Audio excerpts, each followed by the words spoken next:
Yo, what's up, everyone? So, I feel like it's been a long time since I made a Algebra 2 video, and the good news is this is going to be the only problem set for week 7, and that's because we've kind of been figuring out grades this week in this class a lot. I wanted to be proactive about that, like give you a few weeks before the quarter ends to really kind of clamp down and say, look, you got to do it or you don't. So I'm letting a lot of people catch up this week. But even though this is mostly a catch-up week, we are going to start our second unit, which is quadratics, okay? And this video I'm hoping is going to be really short and really easy, and I'm going to start really slow. And next week we'll kind of get into a lot harder stuff. But know that all that's really changing is that our base function, we were talking about linear a lot before, right? Like things in y equals mx plus b. And now we're going to do quadratics, and this hopefully is also a review unit for you. But think that all that's happening is that we start the year with something like y equals x or y equals x plus 5, and now instead of it just being an x, we're going to see x squareds, okay? So every equation is going to have a squared sign, and as the year goes on, this is honestly just going to get kind of bigger and bigger, at least for the first few months. Okay, so if you see a quadratic, what that means is that the line or the graph is actually no longer going to be a line even. We're trying to figure out what this new shape of this new line is going to be, or new function. If it's linear, it looks like that, but maybe you already know a quadratic is going to have like a U shape.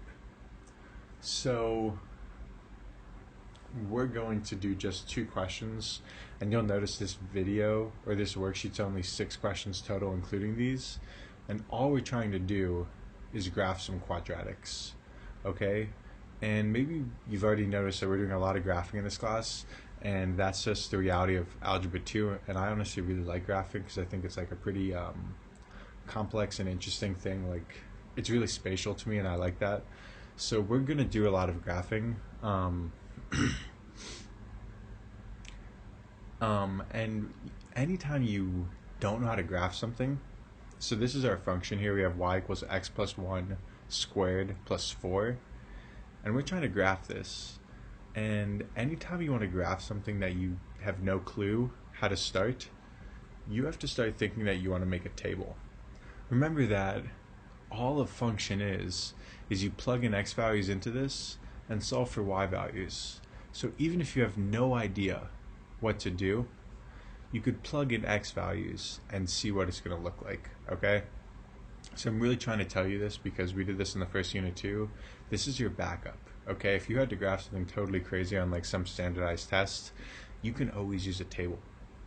And the way we use a table is, in this case, I gave you y values,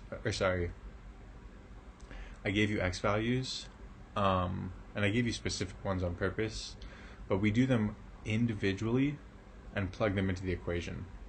And this is really the big skill for this worksheet, so we'll go through it slow. But I'll start with -3, and x is -3, so I put it here. And then I have to solve this. And you know, we skip over the idea of solving equations because you hopefully have done a lot of that in your life in like algebra 1 or pre-algebra. But this is going to test your PEMDAS skills mostly. A lot of these have a similar form, so it's going to involve a parenthesis and then a squared. So you always do inside the parenthesis first, so -3 plus 1, which is -2. That number is going to be squared, and then you're going to add 4. Okay, so the order is going to be super similar for all of these. So get used to it, where it's like this, which is -2, squared 4 plus 4 equals 8. And when you do that, you accomplish your first point, okay? And once you have a point, you can plot that point. -3, comma 8. And 1 point doesn't tell you anything, and what we're going to find is that even 2 points doesn't tell us much if we're doing a quadratic. So now that it's no longer just a straight line, we're going to need more than just 2 points to figure out what its shape is going to be. So I did that for this point, and let's do it for 2 more. Okay, so I kind of wrote this in a lot of space, so I'm going to kind of be more precise in my space here. You start by putting this number in for x. So -2 plus 1 squared plus 4. This is -1 squared. So 1 plus 4 equals 5. So that's going to be that second point. And hopefully this makes sense to people. And I think this is fundamental, right? Because you can always make a table and already figure out what this is going to look like. So let me do one more. And I'm going to fast forward in the video. So do it on your own. Okay, so we got that point, and actually we should just do 2 more so that we can see the entire shape, but hopefully at this point you kind of understand what's happening. So even on your worksheet, you're going to kind of have to find random spaces or be smarter with your space. But yeah, I'm going to do 0 and 1 as well, plot them here and then put them on the graph.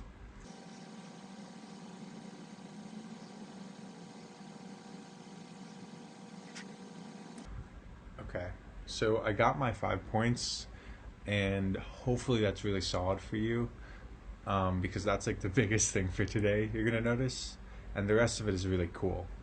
So first, these 5 numbers are gonna be all you really need when you do a quadratic, and once you have it, you don't really need a straight edge anymore, because we're kind of estimating its shape, but it's kind of going curvy.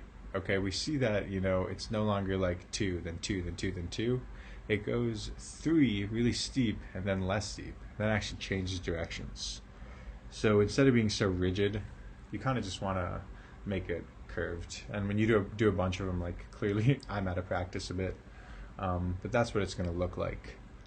And that's all good and well. Hopefully you see that as easy. But we want to talk about what we did, and eventually we're going to get to some shortcuts. And the most important thing for today is that when you see a graph of a quadratic, whether I give it to you or whether you solve it, there's one point that is way more important than the others. And hopefully you can notice that. There's a point that's going to be at the bottom of the U or the top of the hill. And that point is called the vertex. And it's super important, right? In this case, no point is below this vertex. And from the vertex, we shoot in the same direction both ways. What you should notice is like both sides are equally far from the vertex. So it's symmetrical, right? It goes up 1 and then 3 on both sides. When we plugged in, it went 4, 5, 6, sorry, 4, 5, 8, and then 4, 5, 8. So this vertex is like the unique point that stands alone. And in this case, let's identify it, and that's going to be your first step always. And all we have to do is look -1, 4.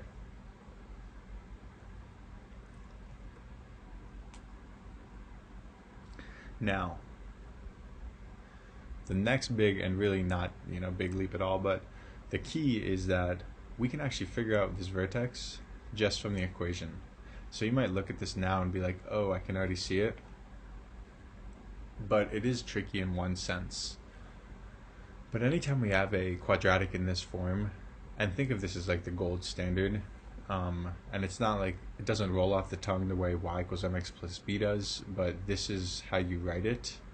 And if you're in this form, it's going to tell you the vertex. Okay, and all you have to do is take this first number and flip the sign, and then the second number you just take it as it is. Okay, so again, first number that's connected to x is going to be your x vertex. So whatever's in the parenthesis, you have to flip that sign. For your y value, it's kind of the outside number. Okay, it's chilling on the side, and you don't do anything to it. It just becomes this y vertex. And the reason that's so important is, let's go to the next one so we can see actually. We're looking at an equation, and it looks pretty similar to the other one. We do see a outside number that's new. But if I wanted to graph this, what I'm not giving you here is what x values to use, right? So before we even worry about plugging in, we have our first shortcut, right? So your key whenever you're trying to graph anything is basically learn what the equation gives you. And the first thing that this equation gives us is the vertex. So we take whatever number is connected to x and we flip it, and that becomes the x value of the vertex. And then we take this number as is. So hopefully you can see them both. Let me just put them both here. This tells you the vertex. Flip this number, keep this number. Flip this to +3, keep this to 8. And then plot it immediately. So this is going to be 3, 8.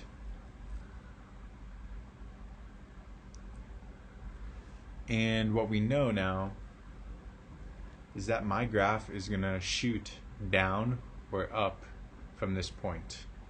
And the reason that's so useful, and this is going to be the hardest part for the student that doesn't make it all the way through the video or doesn't watch, this is so crucial because now we know what x values to choose. If this is our vertex,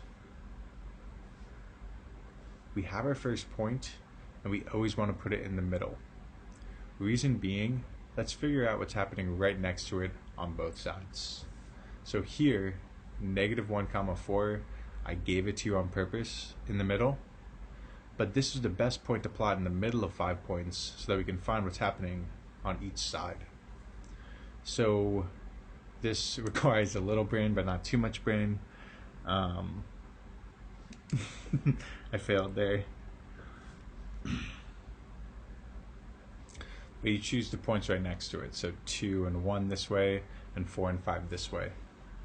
So I have my vertex, and now all I have to do is plug in points, and we're going to plug in these 2 points to start. And it is a little different, so it's important. To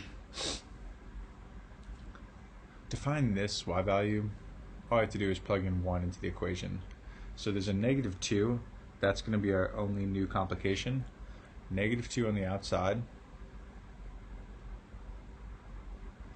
1 minus 3 squared plus 8. And you know, honestly, this does complicate things quite a bit because this number is menacing. It's like involved. So before we do anything with it, we're going to first just finish the parenthesis. Okay, so we see this in parentheses, let's take care of it. 1 minus 3 is -2.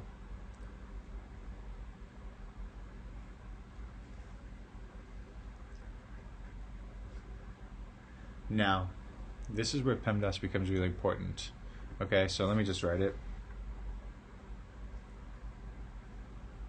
Super, super important. We did the parenthesis, but now we have to figure out, do we do this or this first? They're both next to it, and they all happen to be 2, which is a little hard to read. But if you have to choose between an exponent and a multiplication, you do exponent first. So this is going to become -2, but skip that and do -2 squared first. So this is 4, so -2 times 4, and then do that number, okay? So that is honestly it for new stuff, and we're going to finish. But if you have to plug in with the entire equation, you go parenthesis, exponent, multiplication, the exact same way you see it in PEMDAS. So that's 0. And let me do number 2, or do 2 going kind of fast through it.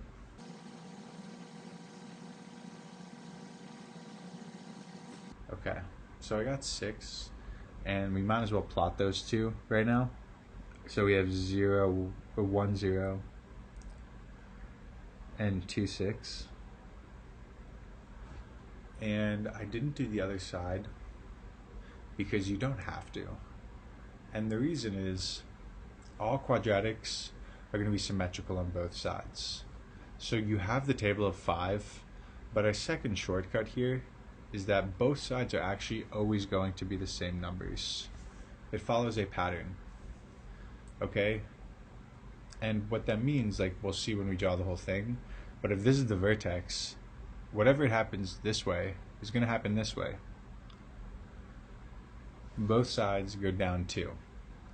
And then whatever happens here is going to happen here. it's perfectly symmetrical. And now we can just sketch through and you'll get better at it.